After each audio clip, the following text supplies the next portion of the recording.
let me tell you this story. There was a man, right? A man who had children of his own, but his children grew up and they went out into the world and began to live their lives. And this man was still by himself, but he still desired to take care of somebody. So what this man did was he went and adopted 15 children of all races. All races. And he adopted these children. They were about anywhere from the ages of 4 to 6. So we spent a lot of time with them, raising them, teaching them core values, staying up with them, right? Suffering as they suffered, but still endeavoring to raise them. He had a hope. He had a hope for all of his children, all of the adopted children, plus his own. He had a hope. One day he asked of his older children, his natural children, if they ever wanted to, they could help to raise the 15 different children of all races. And so they did. And they gave him a hand doing things, and these children began to grow. And in certain areas of their lives, because they had different parents, they also had different ways of doing things. The man loved the diversity of all the children, but he noticed that children did not like the diversity of one another. And they continued to grow, and as they went to go do joint tasks, all right, they loved each other when they were little, but as they grew and were educated, they noticed differences one to another. And they began to form ideas, dislikes, likes. And he noticed a bunch of traits began to form in these kids. Now, he adopted them, so they have no taught traits from their parents. But in their genes, certain likes and dislikes were surfacing. And he noticed this, and so he would continually sit them all down and talk to them about handling their differences and how they see each other. And so, with all of his efforts, he encouraged them to love one another. He did. And as they grew, of course, they were educated until they got to the point where they developed their skill sets. And when you develop skill sets, you also become critical of other things. And so they hit that stage in life. They were about 18 to 20. They hit a stage in life where they had become critical of one another. And they could then criticize how their brother or their sister was doing something. Now, as they did this, the man didn't really like it, and he knew where it was going. And so critically, he would talk to them critically about their youth, where they came from, right? How they all grew up together with the same teachings, how these differences are something that's embedded in them by way of their culture passed down through many generations. And it will be something they would have to overcome so they could continue to be family. But he warned them that the day they forgot of his teachings, their inherent traits of differences would grow. They would forget about him. They would become enemies. Time went on. All these children were about in their 30s. And two of the people, grown people now, they had a severe argument. And in the argument, they polarized the bunch, and still some other children didn't like what those two children were doing. And so they split into 3 groups. The 3 groups no longer liked each other. The man who adopted all these children knew of all the stories, and it was hurting him to his heart. But they had to figure this out. He would encourage them, but he would not control them. Then one day, a grievous fight broke out. because they started making fun of each other, casting down each other's ideas. They're all brothers and they're all sisters. And then ultimately the fight was so intensive that one killed another. The third group came in defense of the one group saying, well, it's because, and they had a list of reasons. Well, it's because of this that they were killed. That's why. But as they did this, something curious happened. When they came up with all these reasons, people began to agree with them. And so some justified the destruction of one of their brothers and sisters, and some did not. But all of them, every single last one of them, wanted justice. And so they began to still yet polarize other people. Some, they wanted to get justice. That's all they wanted. And the other side, they wanted to establish things that they learned in their youth. And still yet another side thought it was awful, and that the only justice anybody would get was that all the children be policed. So they were severely divided. While all this was happening, the dad was broken into. But he had to let them figure this out. One day, a group of the children took the other person to court. And after court, the person was sentenced to life in prison for murder. And they clapped their hands. A group of them clapped their hands saying, we have justice.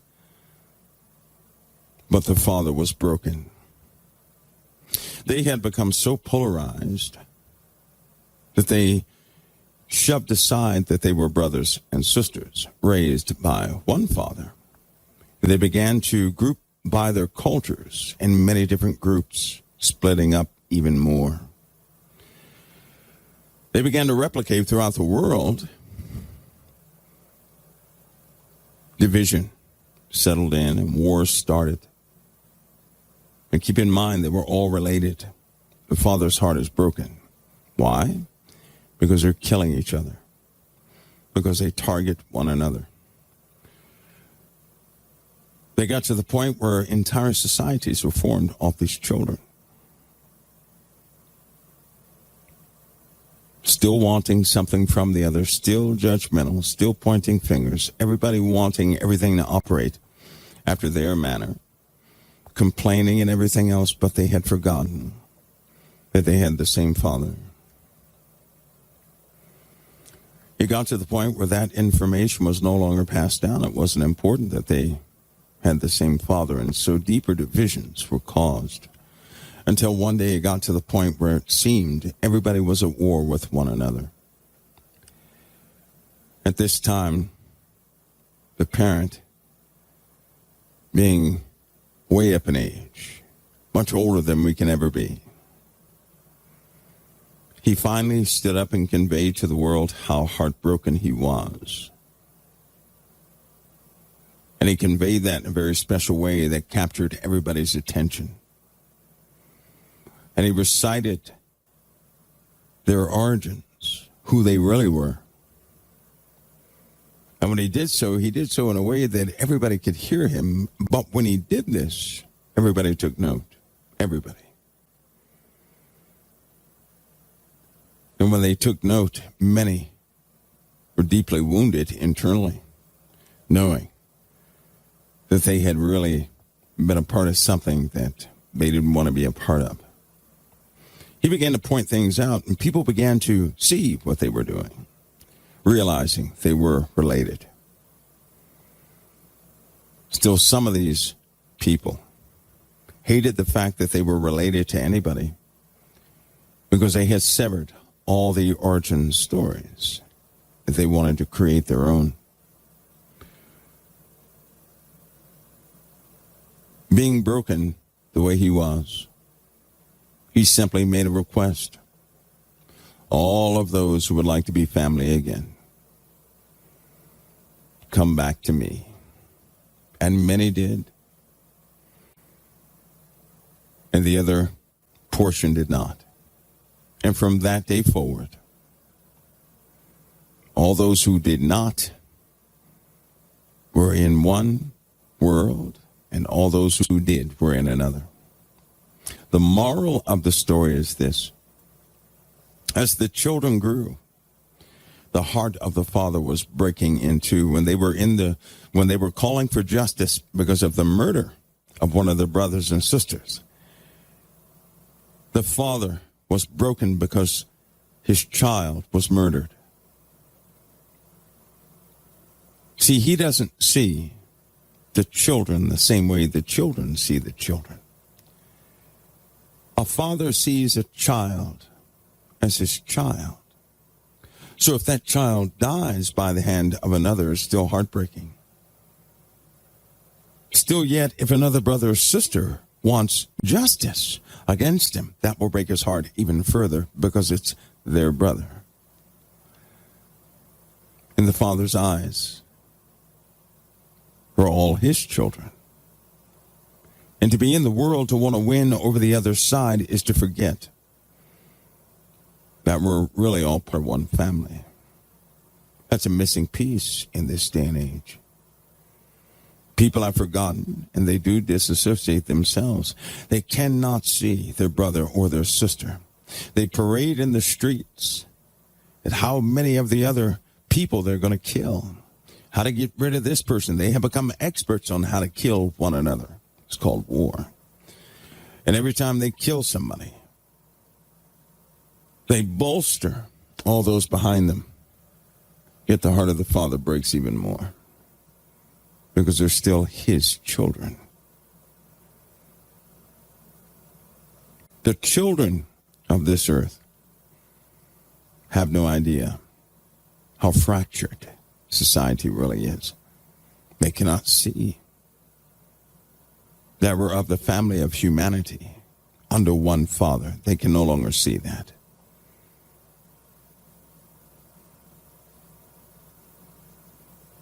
And soon the father will stand up, making his final decree. Does he want half of his children to never find a home again? Of course not.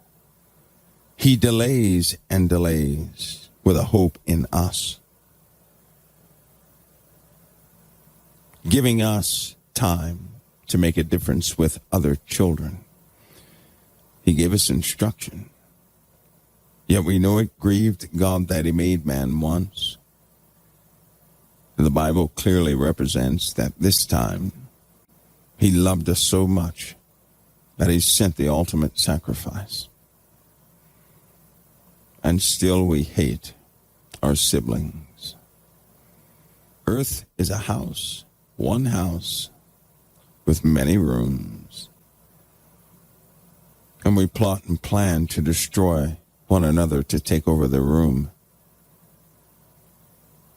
Still others want to be the head of the house to tell everybody else how to live according to their own genetic structure, whatever the reasons are. And we don't trust one another. We are of a dysfunctional house. Earth is a house that is no longer functional. It is dysfunctional. And to kill another human being in this world is to kill a child of the living God. And while people are parading that somebody is dead or that somebody is going to suffer because of what they did to somebody else and there's no forgiveness, only darkness is spreading.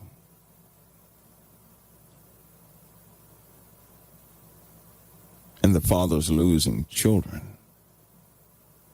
because no one, hardly anybody. There's a handful, yes. Those are the ministers. They're out there. They're trying. But it seems like in this day and age, if one side rules, the other side criticizes and tears down, and vice versa. We've hit a point where repair is no longer obtainable by us. Not the repair the Father gave instruction of. So there's a move we can all make. The mindset of the world is to have you divided against yourselves. And indeed we are.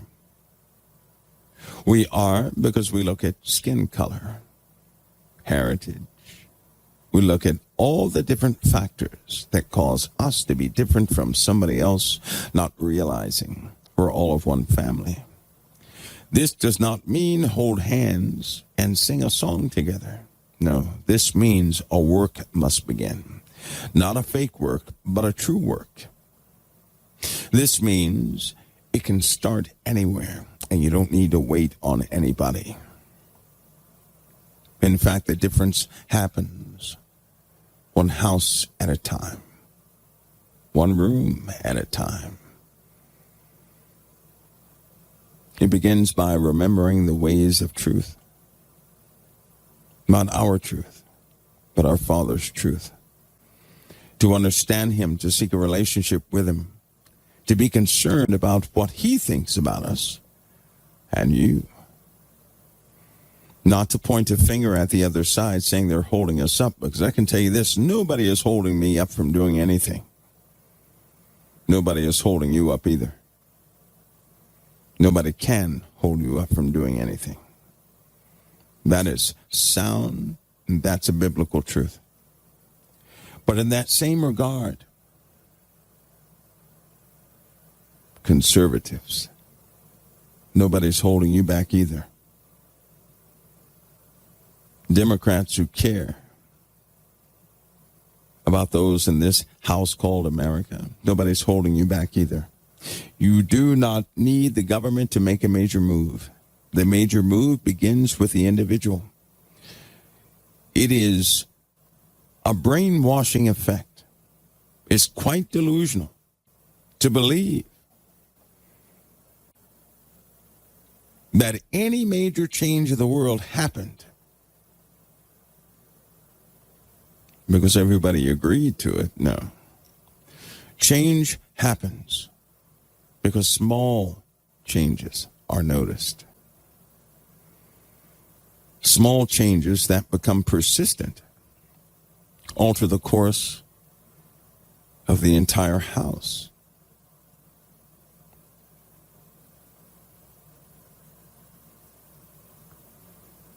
But people are programmed to believe in every divisive tactic they can possibly conceive of. We know who's behind it. Satan is. Satan is a driving force behind this division. And it's time that the Lord's true children consider the Lord and the Father and what He thinks about this situation, and indeed what He wrote about the situation.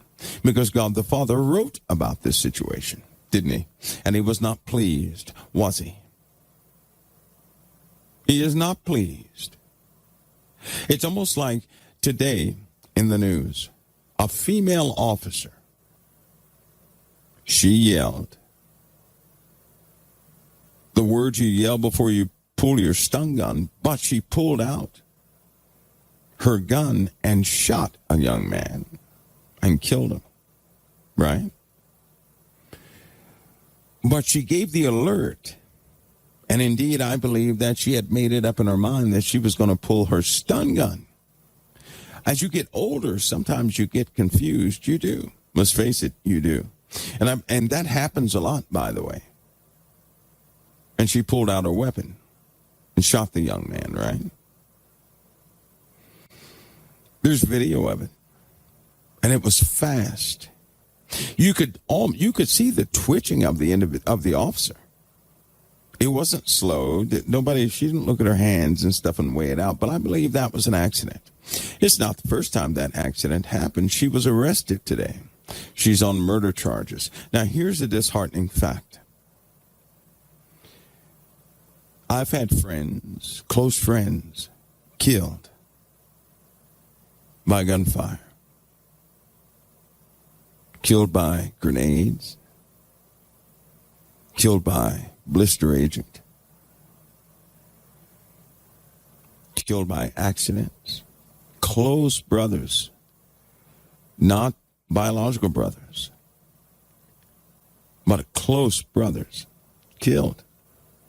Never once did I hate the folks on the other side, because there's one thing I realized, especially in war. There's another kid on the other side who likely feels a similar way that I do, but he has a different belief system. I was his enemy. He was my enemy. And we were told to go kill one another. I've had lots of people die by many means who I've been close to. Never once did I have a passion in seeing the other person die for killing another person. That's not in me. This vengeance is not in me. It's not justice that people are calling for. It's revenge. Let's make that clear. Justice is different than revenge. Justice is not taking or snuffing somebody's life out because they got somebody else's life. We're talking about an accident here. We're not talking about somebody who was on the street who purposely pulled a weapon, hunted somebody down and killed them. That's not what we're talking about. We're talking about an accident. And I want to point out just how aggressive people are becoming, because when they found out this person was being arrested, people were clapping, hopping up and down in their seats, clapping their hands. Now, I know some of the people, listen, when a narrative goes out and the narrative builds, it is very unfortunate to say, but we're so disconnected from the higher truths, right? That we're starting and we're beginning to take pleasure in these things, these acts of violence. And we're becoming so nonchalant about it, so predictive about these things, that it really looks like humanity is souring or spoiling. When you clap your hands because somebody, listen, here's the issue. With loving your heart, you can't just automatically say that somebody knew what they were doing, they're guilty. Only with vengeance in your heart would you ever agree to not even listen to anybody and to just point out and say that person's guilty no matter what. That is vengeance. Justice is associated with the truth, not vengeance. Justice is to see, did she know what she was doing? Was it really a mistake? Has she had more mistakes? And if so, then she needs to confess, right? She needs to admit she's got a problem. But if not, then they need to make sure that doesn't happen again. Some redesigns. A redesign of the entire package officers carry to be more efficient so that mistake can't be made again. Justice is to correct the problem. Justice is to ensure it does not happen to another person. That's justice.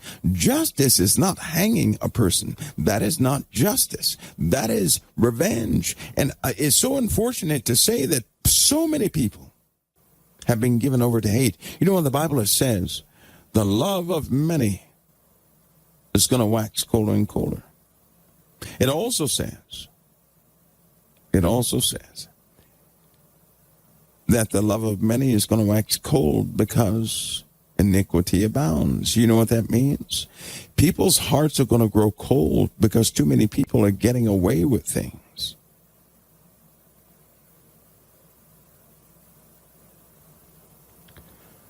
On a person-to-person level outside of uniformed officers, this fear and vengeance tactic, this dividing philosophy, because you have half the people scared and half the people are so vengeful. It's a recipe, it's a poison that's got into society. The government cannot fix that. They can't. You know who can fix that? You can.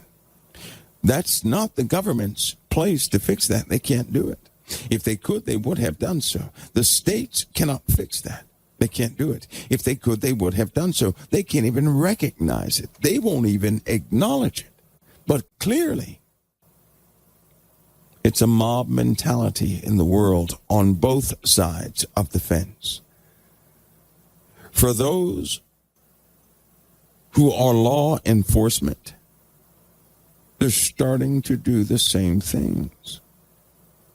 It's almost like everybody has lost their temperament, that they can't control themselves. The Word of God is clear on how people will become, but it's spreading. The programming part comes in, and it should be obvious that more and more people desire vengeance no matter what.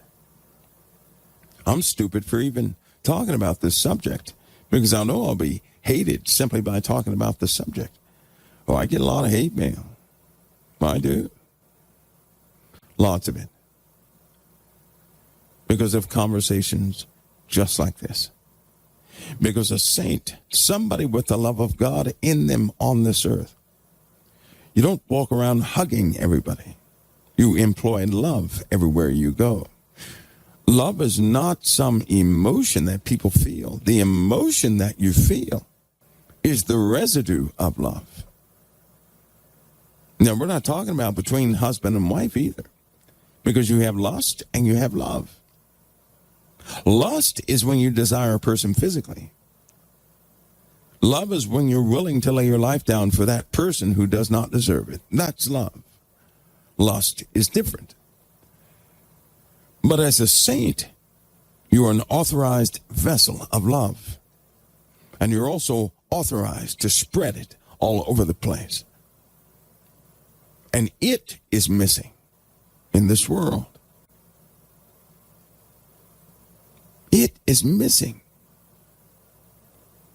But it's so hidden, so rare, it's almost unidentifiable.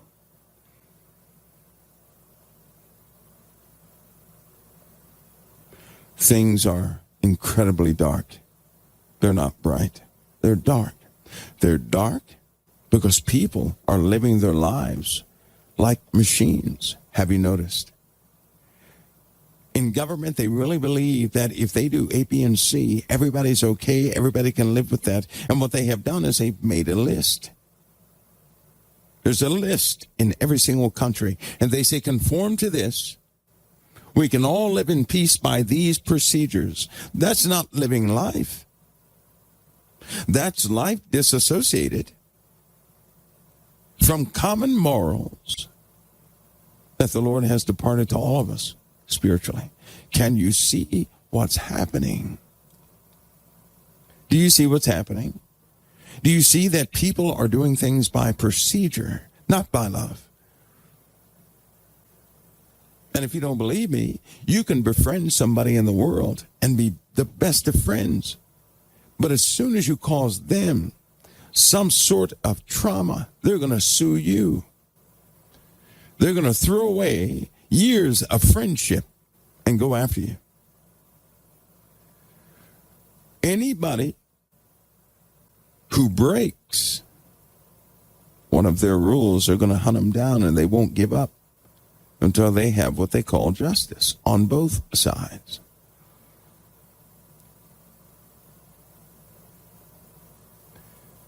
I know it's true we live in an unequally racist country. This is a racist country. Let's face it, it's racist. People in their own homes, they're racist a little bit to a degree. They don't like certain types of people. Everybody is to a degree, some more than others. And some people have gotten together and made groups out of it. So let's just go ahead and face it. I don't like every type of person.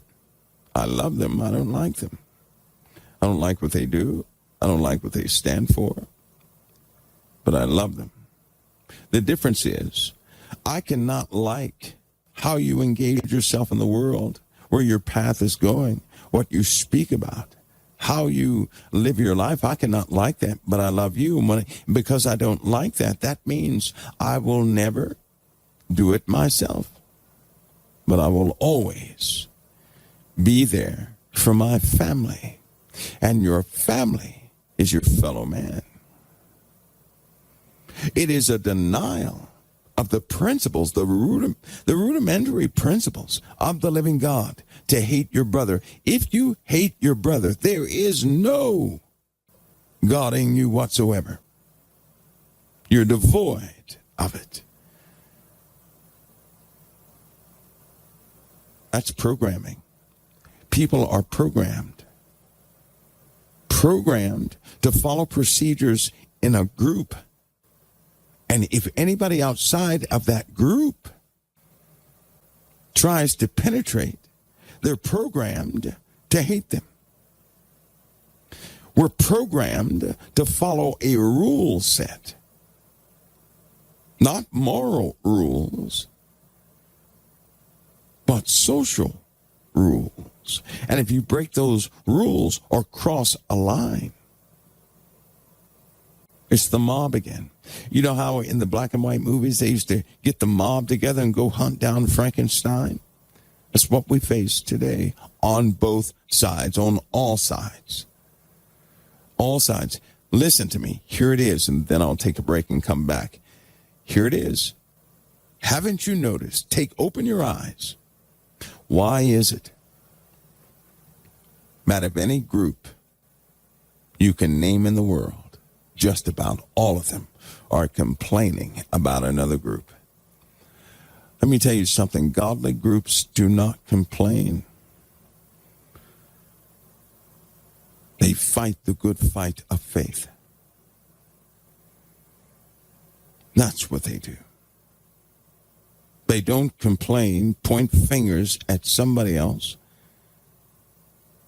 They fight the good fight of faith. And to fight the good fight of faith is when everybody stops believing, and when everybody stops walking the path of Christ, and when everybody stops loving, and when nobody believes in miracles, and when people can't stand to read the word, that you remain faithful, that you fight the good fight, which means you're fighting through everything of your flesh, everything of your mind, everything of anything that would cause you to cast down the path Jesus set before you. Anything that would fight love. You are fighting that within yourselves to keep your faith, to press forward, to still be, if nobody represents Christ, you fight the good fight of faith by being an example of Christ.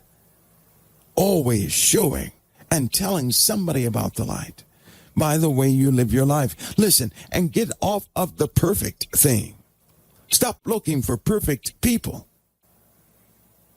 The Bible tells us that when Jesus comes, after he comes, we shall be perfected. We will not be perfected prior to his arrival. All of us are full of filth, but we have a choice to fight the good fight of faith, regardless if you're full of filth or not. Fight the good fight of faith. That's what a saint is. I don't know about you. I do not choose to follow the paradigm of this world that picks a side and then creates an enemy out of thin air for any reason that's in a rule book. I'm not doing that. Nobody is going to tell me who my enemy is. I have but one enemy. He's an adversary called the devil and Satan. My fellow man will never be my enemy.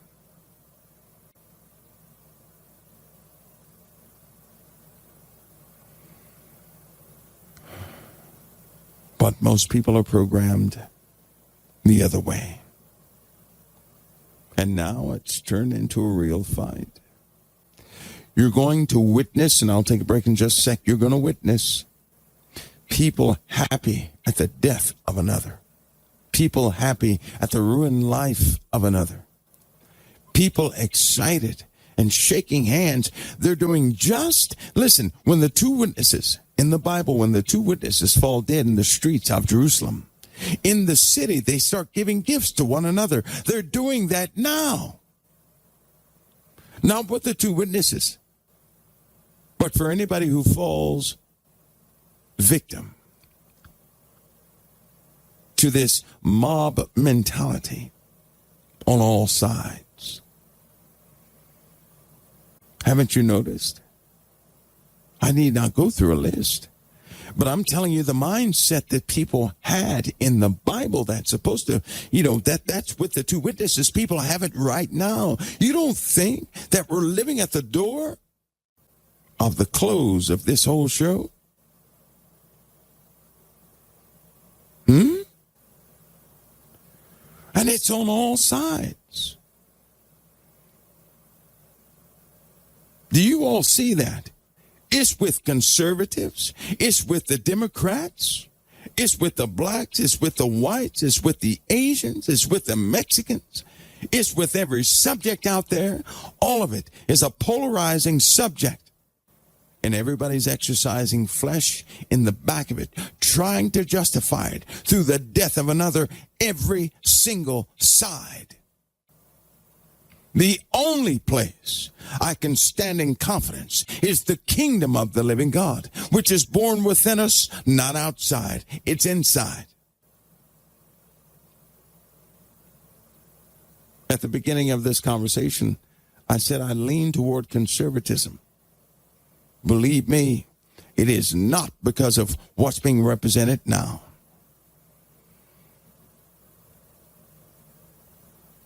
When you take political science, you learn what conservatism is, the history of it, what it was born from, and what they did. Why America began in the first place, getting away from that big government entity that ruled everything and the faith. Do you not know the kings used to tell you how to believe? That's happening again. We have a democracy, yes. This is supposed to be a republic, yes. But I'm telling you now, it's something else and you can't even see it. They tell you how to worship. It will manifest everything. Every element of a dictatorship exists right here and now. It doesn't matter what side it comes from. Your flesh can fight the idea that your party is down the commode. It is. So stop partying and get serious. Be a child of the kingdom.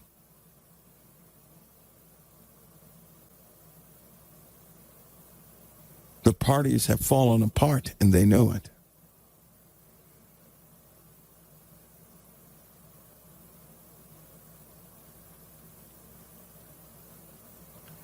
In this dictatorship, if one side wins, the other side turns its back. Have you noticed?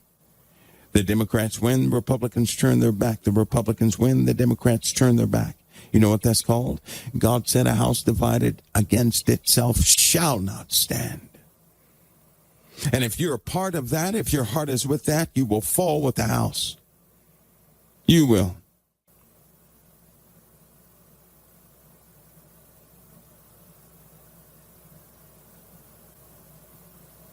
Being programmed. But last thing, what is a person's ultimate goal as an American? What is a person's ultimate goal as a European? What is the ultimate goal? You go out, you get educated, you make money, but what is your goal? I hope it's not just to make money so you can buy food and buy clothes and buy toys. Isn't that what people do? Let me simplify it for you. People grow up to get a specific job. They get that job and they make something called money. They get the money to do what?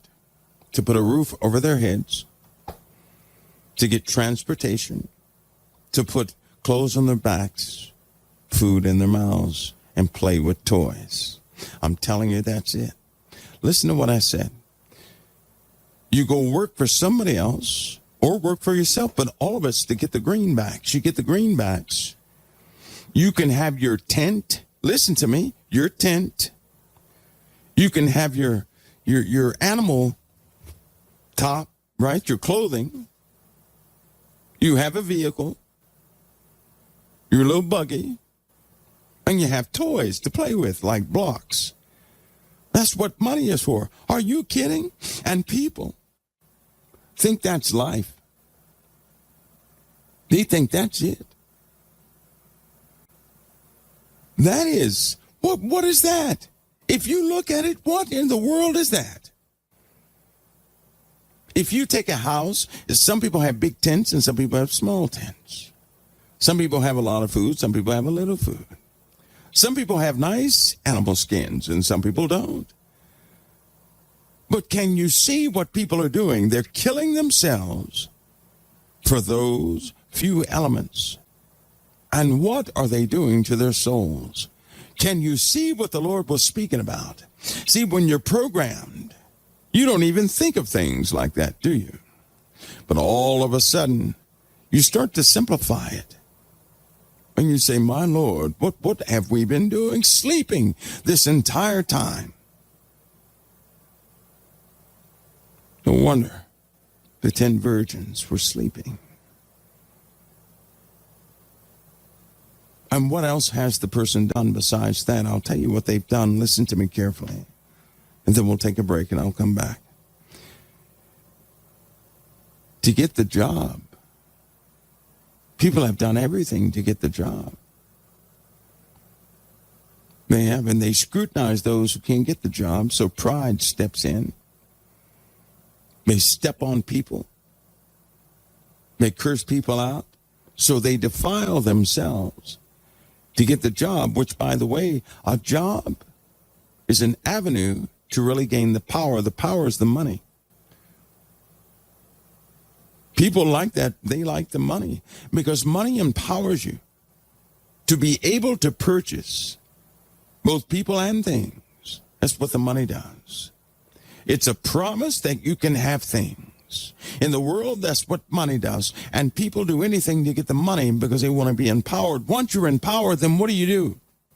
You go and get your big tent, your big meal, your big sheepskin, and your big piece of transportation, which is a cart, an automated cart.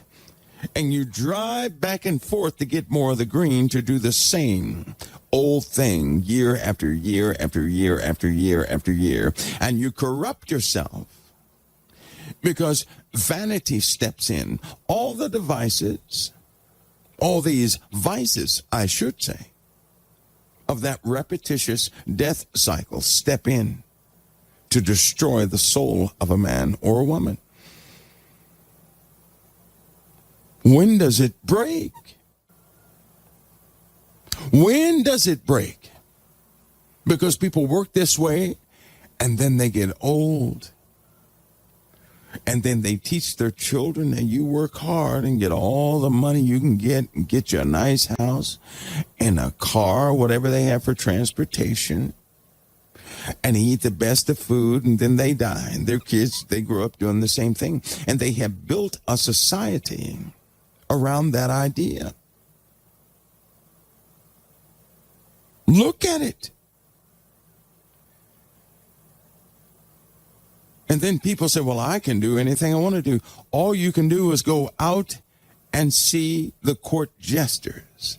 That's entertainment. Then if you're educated in how to make that process work for more people or for less people. You're stuck in a system that will educate you to work in the system. That's a system. A system people cannot see. A system with a promise. And because you see proof that somebody else made it, you believe in that promise and you kill yourself to obtain it. And you lose yourself in the process. That is a system. And everything is geared around the system. And all philosophy is purposed for that system.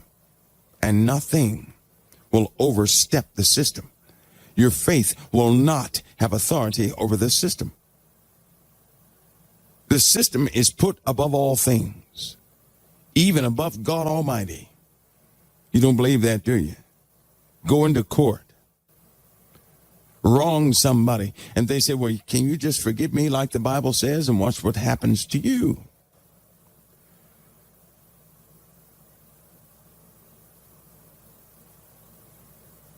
How do you change it? How do you wake up to this?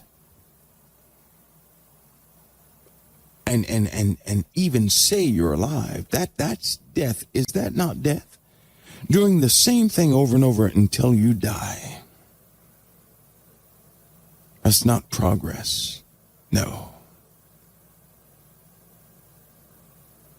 It's not progress at all.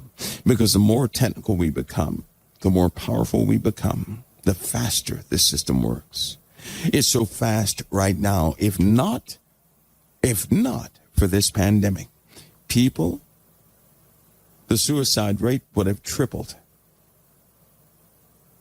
People kill themselves when they cannot keep up. They can't keep up with the system. All serves the system.